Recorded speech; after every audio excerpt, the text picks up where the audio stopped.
Boa noite, queridos amigos, internautas desse nosso horário maravilhoso do nosso Evangelho do Lar. Boa noite, Claudinha. Boa noite, querida. Boa noite a todos. Muito bom estar aqui com vocês para esse nosso Evangelho. Lembramos que com esse Evangelho são tantas luzes que chegam ao nosso lar. Ao colocar a sua aguinha, pedindo para que ela seja magnetizada, tendo a certeza que bênçãos jorrarão sobre essa aguinha que depois vocês irão beber. Então, essa hora é aquela hora que a espiritualidade vem para o seu lar, para todos juntos podermos escutar as palavras do Evangelho de Jesus.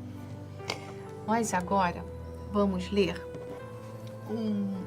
uma mensagem do livro Vida Feliz, psicografado por Divaldo Franco e ditado pelo espírito Joana de Ângeles.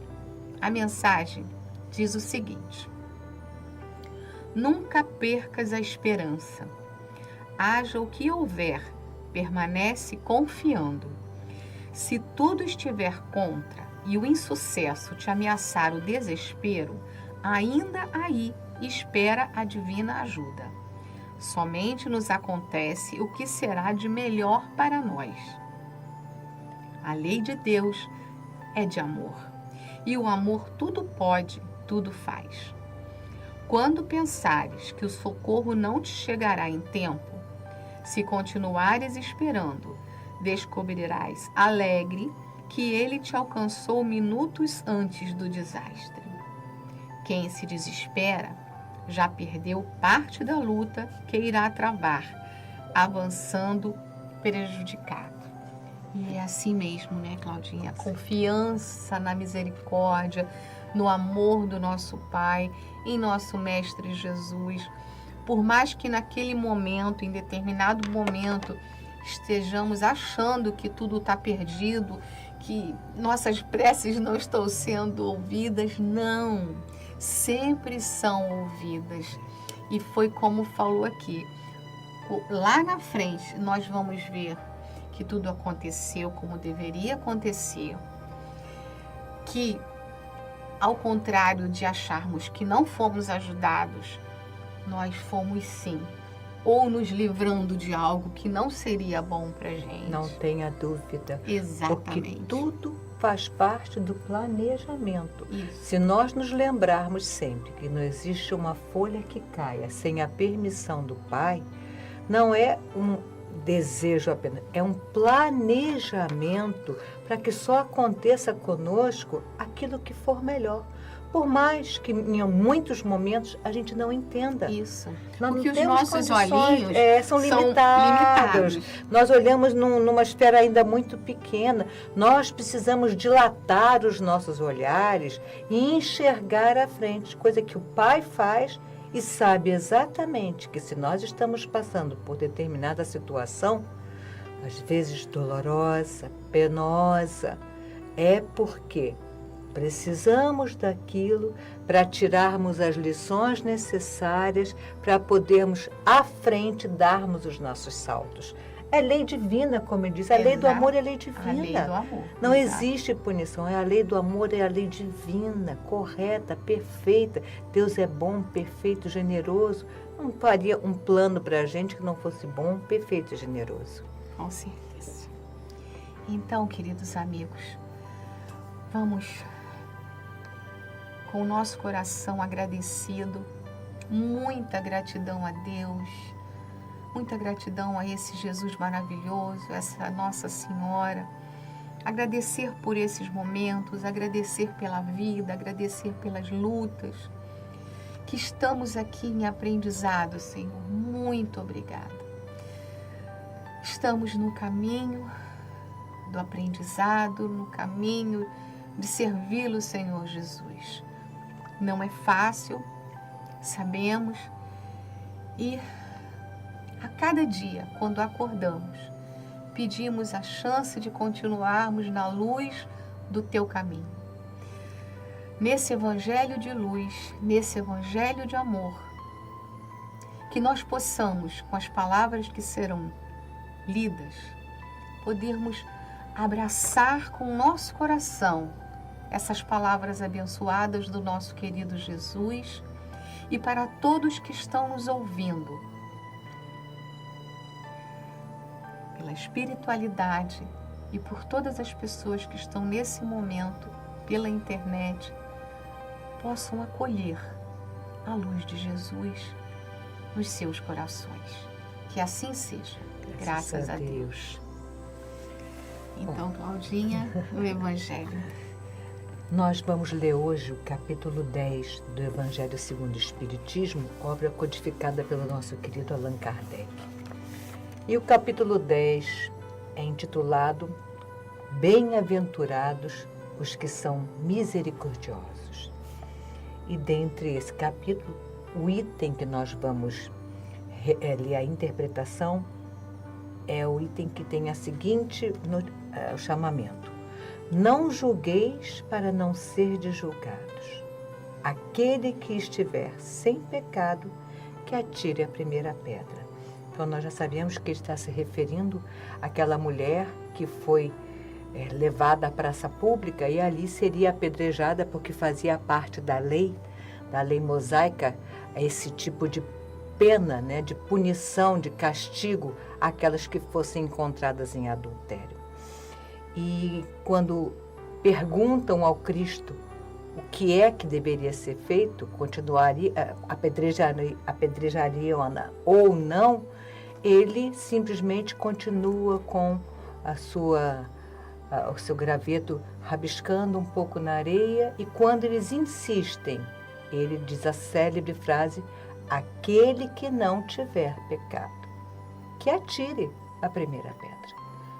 Quantos ensinamentos numa só frase, e até hoje nós ainda precisamos ser relembrados tantas e tantas vezes de que não há ninguém sem defeitos e também ninguém desprovido de virtudes. Vamos ler o que nos diz aqui Kardec.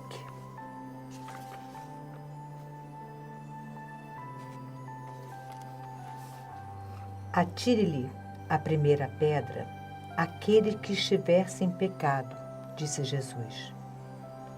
Esta sentença faz da indulgência um dever, pois não há quem dela não necessite para si próprio. Este olhar nos ensina que não devemos julgar os outros com mais severidade do que nos julgamos a nós mesmos, nem condenar nos outros aquilo de que nos absolvemos. Antes de censurarmos uma falta a alguém, vejamos se a mesma censura não nos pode ser feita. A censura que se faz à conduta alheia pode ter dois motivos: reprimir o mal ou desacreditar a pessoa cujos atos se criticam. Esse último propósito, o de desacreditar a pessoa, nunca encontra desculpa, porque no caso só há maledicência e maldade. O primeiro, o de reprimir o mal, pode ser louvável e constitui mesmo, em certas ocasiões, um dever, porque daí pode resultar um bem. E por quê? A não ser assim, jamais o mal seria reprimido na sociedade. Aliás, não compete ao homem auxiliar o progresso do seu semelhante? Não deve, pois, ser tomado em sentido absoluto este princípio? Não julgueis, se não quiserdes ser julgado, porque a letra mata e o espírito vivifica. Jesus não podia proibir que se censurasse o mal, uma vez que ele próprio nos deu o exemplo, tendo-o feito em termos enérgicos. Quis, porém, dizer que a autoridade para censurar está na razão direta da autoridade moral daquele que censura. Tornar-se alguém culpado daquilo que condena nos outros é abdicar dessa autoridade, é privar-se do direito de repressão. consciência íntima, além disso, nega respeito e submissão voluntária àquele que, investido de um poder qualquer, viola as leis e os princípios que está encarregado de aplicar. Aos olhos de Deus, a única autoridade legítima é a que se apoia no exemplo que dá ao bem. É o que igualmente ressalta das palavras de Jesus. Então, quando nós lemos essa interpretação desse momento que foi tão marcante na vida do Cristo, entre tantos, nós temos a certeza absoluta de que a nós não nos cabe julgar. Precisamos sim vencer esses desafios internos. Se tivermos que olhar com essa severidade, como ele diz, olhemos para as nossas dificuldades, as nossas faltas, as nossas tendências, porque nós conhecemos. Sabemos muitas vezes o que somos capazes e o outro não. Apontamos muitas vezes no outro aquilo que reconhecemos em nós. É muito difícil isso, mas é real. Se reconhecemos no outro determinada tendência, vamos dizer assim, dificultosa, é porque já a vivenciamos de alguma maneira. Então é preciso que a gente faça esse trabalho interno de transformação, de misericórdia conosco, de aprendizado, de amadurecimento, termos condição moral para um dia podermos socorrer verdadeiramente, sem jamais ofender. O socorro não pode passar pelo cunho da ofensa, da arrogância, da vaidade, da submissão. O socorro tem que vir no sentido puro, com o intuito de elevar o nosso companheiro. E daí, Claudinha, você falando, veio me recordando a importância do nosso trabalho de autoconhecimento. Com certeza. Porque quando a gente começa nesse trabalho do autorreconhecimento, da reforma íntima, nós vamos ir detectando essas falhas em nós, que todos temos, né? Todos. E procurando corrigir, acertar. Não é fácil, mas um dia consegue, outro dia não. Sim. Mas a gente vai chegando a esse ajuste, porque aí dessa forma nós conseguimos até dar uma ajuda melhor para aquela pessoa. Com certeza, que está precisando, né? Tudo está baseado na intenção com a qual nós fazemos algum tipo, vamos colocar assim, de advertência. Uhum. Se nós temos realmente o propósito de socorrer aquela pessoa, de evitar que ela se comprometa mais, a intenção é extremamente louvável. Sim, né? sim. Mas se nós temos por baixo daquele verniz a intenção de diminuir, humilhar, tornar aquela pessoa inferiorizada, o nosso propósito se perde completamente. E quando nós passamos por determinada experiência, que já reconhecemos aquilo, eu acho que é até mais fácil de ajudar aqueles que ou solicitam ou, né, que precisam dessa ajuda. Nós ficamos mais maduros para socorrer com o cuidado. E como você já sofreu aquilo, né? Isso, a bondade e a sabedoria, porque é preciso reunir essas características para nós fazermos um socorro efetivo, verdadeiro, em que aquela pessoa saia dali grata. Né?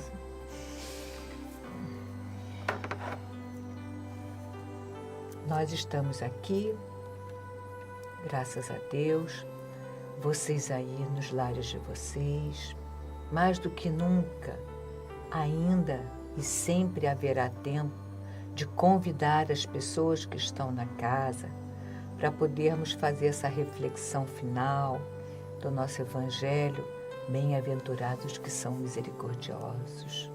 Essa linda mensagem de não se desespere que nós lemos no início. Aguarde, domine essa inquietude que tantas e tantas vezes atrapalha os nossos pensamentos e as nossas atitudes.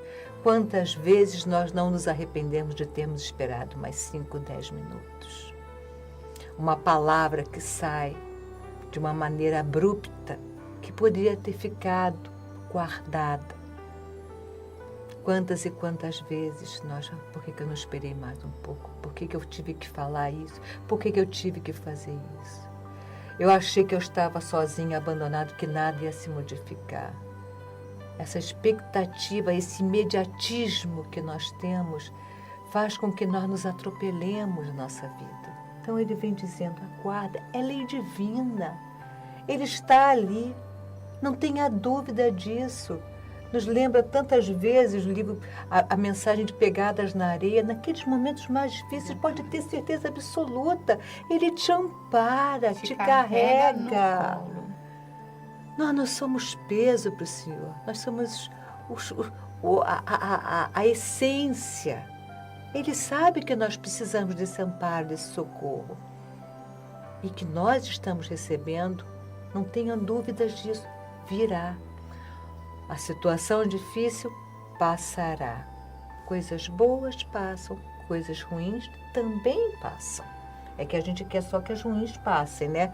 Tudo tem um tempo para poder as ruins nos trazer ensinamento, as boas reforçar, trazer mais ainda um significado. Como foi bom eu ter feito aquilo, como foi bom eu ter vivido aquilo. Então, nesse momento, convidem as pessoas, aproximem-se uns dos outros. Se existir alguma dificuldade, alguma mágoa, contemporize. Olhe com olhares da indulgência, da misericórdia. Quem de nós nunca? E estamos nos aproximando tanto de um momento tão lindo, um momento onde o nosso menino Jesus esteve conosco, se tornou homem. Jesus é o nome dele, Cristo é o título. Como tantos outros espíritos crísticos, ele veio aqui para nos trazer o maior dos ensinamentos.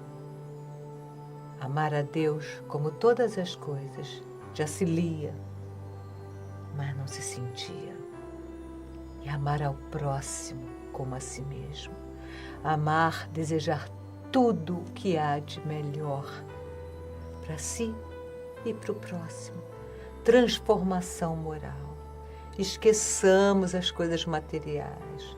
O Evangelho não tem nenhuma proposta material. Toda a proposta dele é no âmbito moral, o crescimento do ser, para que nós possamos nos orgulharmos muito desse currículo espírita que nós vamos levar quando retornarmos à casa maior. Jesus, nosso irmão maior, envolve a todos nós, envolve os nossos lares, envolve o nosso país, envolve a todos aqueles que lidam conosco, envolve as famílias desse planeta azul tão bonito.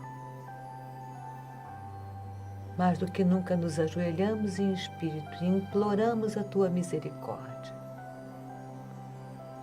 Abraça o nosso planeta, abraça todos nós. Esteja nos nossos lares, envia os teus missionários, para que nós possamos cada vez mais sentir a tua presença dentro de cada um. Que possamos fazer o nosso dever de casa, que o Senhor é tão generoso a nos dar por etapas, da melhor maneira possível. Nossa companheira vai fazer a mensagem de Natal, para podermos encerrar o nosso Evangelho com muito carinho. E bebemos a nossa aguinha. Queridos amigos e irmãos, eu e Claudinha estamos aqui com toda essa espiritualidade amiga, desejando de todo o coração para vocês um Feliz Natal, um Ano Novo maravilhoso, muito Jesus na vida de todos, porque muito. Tendo Jesus em nossas vidas, estamos com tudo. Somos ricos, somos milionários. Muita paz para todos, muita saúde, muito amor em todos os lares. Que assim seja. Vamos Paz, beber a nossa paz e bem, paz e luz, paz, muita paz.